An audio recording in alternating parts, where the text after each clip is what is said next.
With the success of the last video, I thought I would cover even more unsolved mysteries with the help of Duke Miser, Tensified, Zonkers, and CJ Haven. Through its almost 6 years since release, Red Dead Redemption 2 still has many mysteries that are yet to be uncovered. Today we're hoping to stir up more discussion to possibly find an answer, though it's unlikely.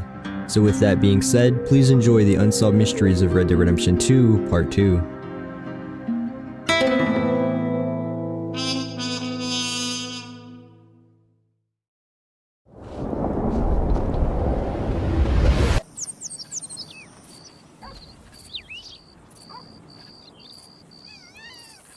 I don't know if you've ever had an obsession in your head.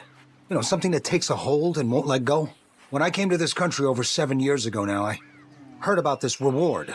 A princess from Europe was lost here when she was a child 15 years ago. Her body was never discovered. Her country still has hope and is offering a lot of money to anybody who can bring her in. I've been looking for her ever since, on and off. A man told me to look in the town of Van Horn, so that's where I'm headed now. It's probably nothing again. I just can't let it go. But it feels, you know, unfinished.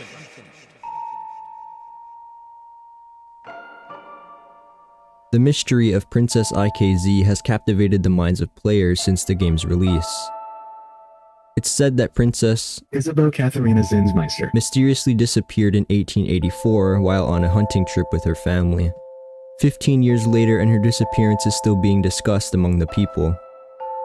Some even going as far as to try to find her for the reward of $1,000, which equates to almost $40,000 in today's money.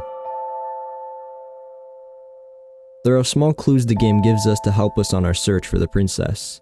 In the 29th edition of the New Hanover Gazette, it says her last known whereabouts were a remote hunting lodge.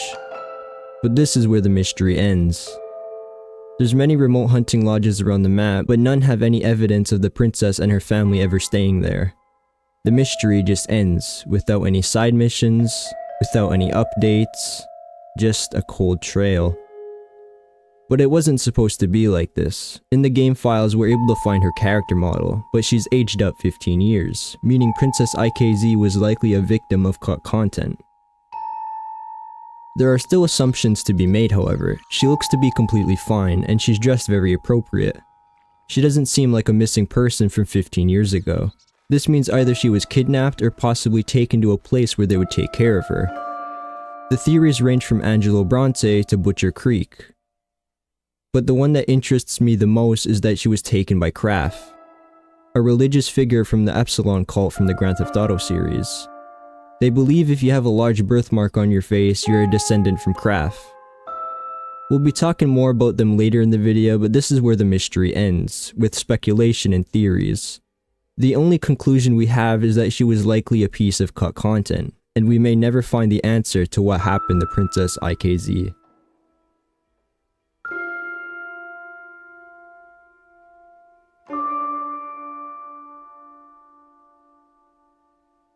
What's up, Groovers? Welcome back to Waxy's channel. Hey! Oh yeah, that's what I'm doing. Waxy has invited me on here to talk about another unsolved mystery. This one revolves around a curse that supposedly haunts the rural livestock town of Valentine. There are many pieces that compose this theory, so let's begin.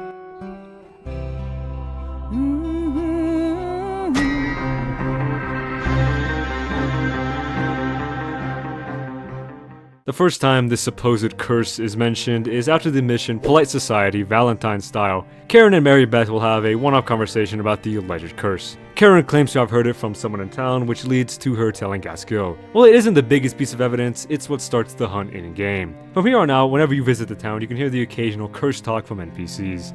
They treat it as an everyday thing, since they've mostly grown accustomed to it. It seems to be the local town's scapegoat. A guy loses a hat, that's just the curse of Valentine. Horse ran away, curse at it again.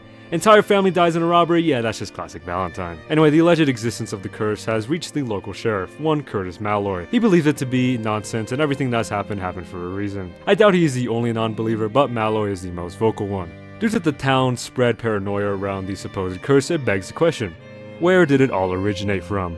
A potential explanation is given in the mission Eastward Bound. Here, after noticing rains fall on a few natives looking down on them, Hosea says, "Poor bastards. We really screwed them over down here.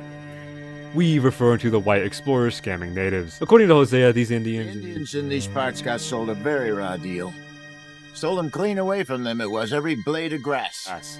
Hosea says way more, but you get the general gist. These natives, seemingly wapiti, were tricked into a deal that cost them their land and their culture. Whether intentional or unintentional, the surrounding land was cursed, with the cries of mysterious native women howling in the wind or spectral canoes riddled among the riverbanks. This backstory has some weight. Another potential story is that a native family discovered a treasure and was promptly murdered.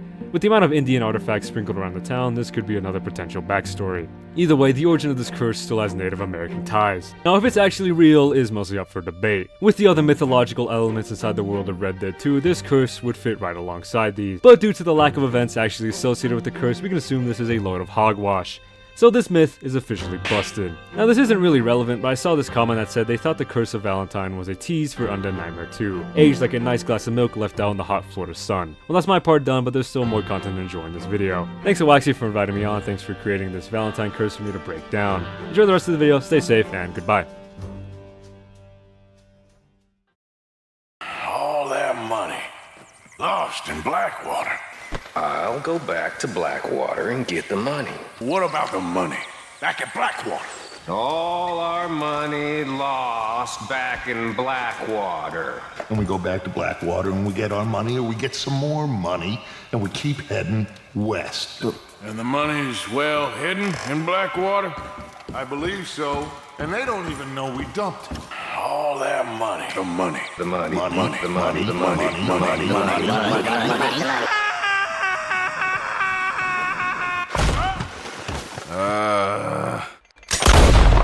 Where is the money from the ferry boat robbery in Blackwater?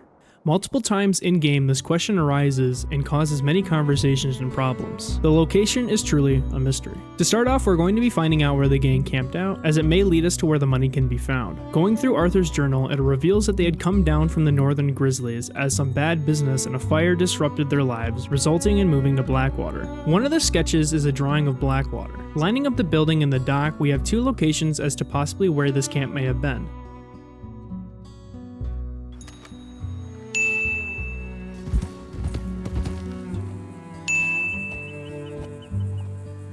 Lining up the journal drawings, I think that there are two possible locations for camp. I think the more plausible choice is going to be this location right here. Based on the convenient locations to see the ferry, hiding in plain sight as said in Arthur's journal, and from some of these lined up journal sketches. Regardless, scouting each of these areas shows no trace of camp. Even if these things were confiscated, none of the grass appears to be treaded on. Most likely, this area won't be where the money is hidden. Moving forward to the map in Arthur's journal, we can disprove this map in particular as it shows that these buildings have already been sketched out.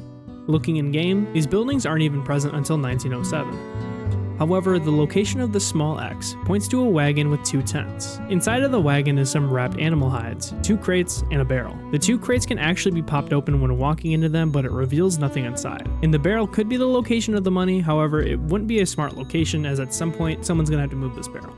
On the southeast end of town is a seemingly deserted camp. The location already makes sense for a previous camp as it would be in plain sight. Common items seen in a camp are also present here. Inside this tent is a gramophone similar to Dutch's, meat held up on display with an interactable stew bowl, nearly identical to the one seen in camp.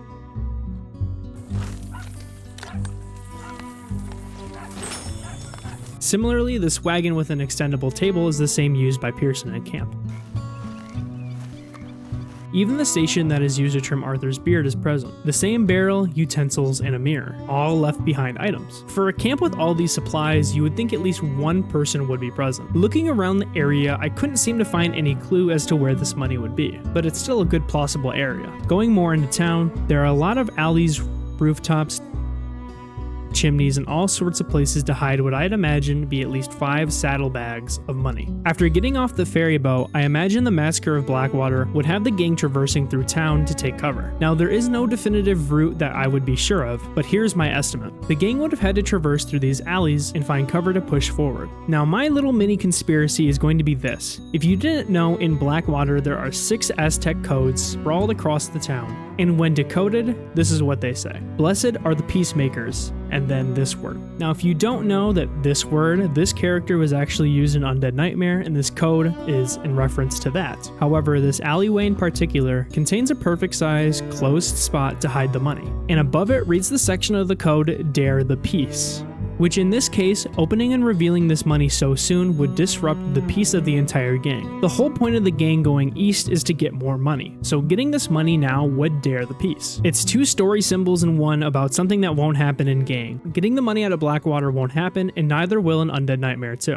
Now for a more realistic location, it could be this unmarked grave site in the Blackwater Cemetery. Dutch would already know about this location as his own mother is buried there. This unmarked grave in particular is the one with the disrupted soil. For a city that has just been massacred, you'd think there'd be more recently dug graves. And if anything, it would be marked with the name of who lays to rest. Taking the camera further away from it shows that its LOD model is the only one to be significantly shown, suggesting that it may have more importance than the rest. Being northwest of town, it is in the direction of Amberino, which is where the gang goes after the Blackwater massacre. Now, these are just my own theories, so you're gonna have to tell me what you think about it in the comments section. I think reasonably that this spot underneath the cipher is realistic and makes sense. The money has to be there in Blackwater somewhere. Now, it could have been captured by the Pinkertons, as they would have needed money to fund all these Pinkertons as well. But none of the times that we meet the agents in game even mention it, suggesting that they might not even know it's still in town. And like I said before, it could really be anywhere in town. There's hidey holes everywhere, chimneys, rooftop access. Story-wise, it just makes sense to be underneath here.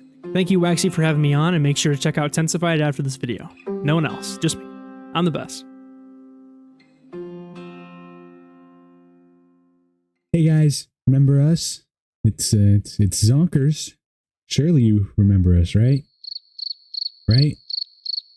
Anyways, for this segment, we will be covering the mystery of Pleasance.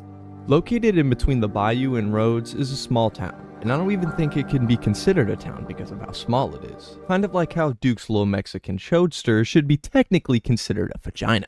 With just one quick look around the place, it's quite obvious that this isn't any normal old town, with terrifying messages such as "Stay out, plague," and "Ill with sin" written on the buildings, along with a handful of graves, all reading the same date of death, September 17th, 1883. And each cause of death isn't too dissimilar from one another, everyone being brutally murdered. The land was originally meant to be repurposed to build public parks, but that was never the case, because upon the inspector's arrival to the local garbage dump, they all sadly fell ill and passed away shortly after. Who or what caused this seemingly tranquil settlement to be abandoned in just a month? Which directly contradicts with the message on the building, "Stay out, plague." And that's all the town really gives us. It leaves a lot of questions to be answered, but there are some connections we can make with the real-life town of Helltown. Located in Ohio and originally named Boston Village, this was a town that was bought out by the US government. Then the rumors started to spread, stories of snakes being turned supersized due to the toxicity of the dump. And what do you know? Just south of Pleasance, a super giant snake can be found hanging dead in a tree. That was literally all they wrote for their segment. I hope you enjoyed that. Hello everyone, my name's CJ Haven, and today I'll be discussing the mystery behind Francis Sinclair. This is by far one of the more confusing mysteries in Red Dead Redemption 2, so let me give you all a quick summary of what it's all about. To begin this dive into uncertainty, all you have to do is go to a little cabin right outside of Strawberry. Upon encountering Francis, he initiates a conversation about his search for some rock carvings, eventually leading him to ask for your assistance. Right off the bat, you can probably tell that this guy doesn't quite fit in with the other characters. From the way he talks, all the way to his choice of apparel. It isn't until after finding all the rock carvings that those initial suspicions transform into full-blown confusion.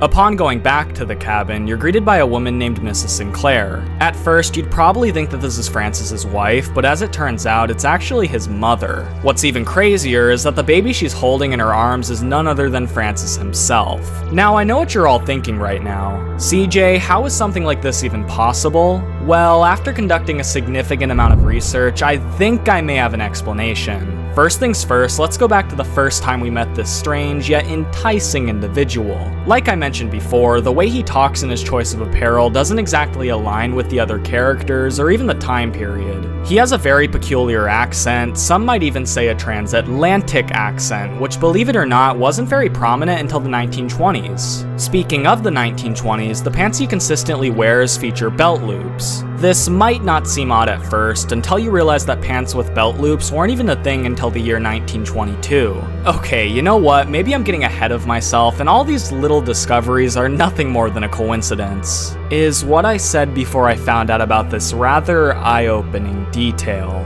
If you happen to revisit the cabin after completing the mission, you'll discover a mural. Not just any mural, but a combination of all the rock carvings that Francis sent you out to find.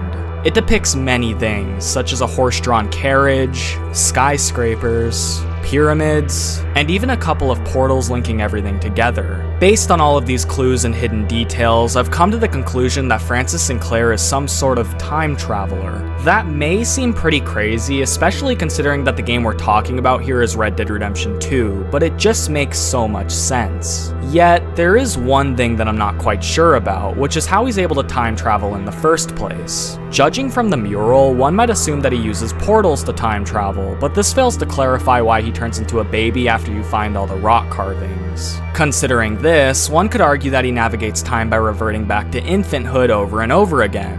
However, this doesn't align with the mural's depiction of him jumping from portal to portal. While the explanation for how Francis travels through time remains unclear, one thing's for certain, he's most definitely a time traveler. Now, you may think that this marks the end of the Francis Sinclair mystery, but as a matter of fact, this is just the beginning. While I was venturing deeper and deeper into this rabbit hole, I came across something known as the Epsilon Program. If you're not familiar with it, the Epsilon Program is a religious cult that was introduced in GTA 5. Now, I'm not even gonna lie to you, at first I was pretty confused on why and how I even stumbled upon this. I mean, come on now, how exactly does this religious cult from GTA 5 correlate to the Francis Sinclair mystery? Well, as it turns out, the answer lies in one simple word: craft. According to the GTA wiki page, Kraft is the emperor of something known as the Fourth Paradigm and appears to be a key part of the cult's beliefs. There just so happens to be a picture depicting a possible descendant of Kraft, and upon closer inspection, a rather large and quite familiar birthmark is noticeable.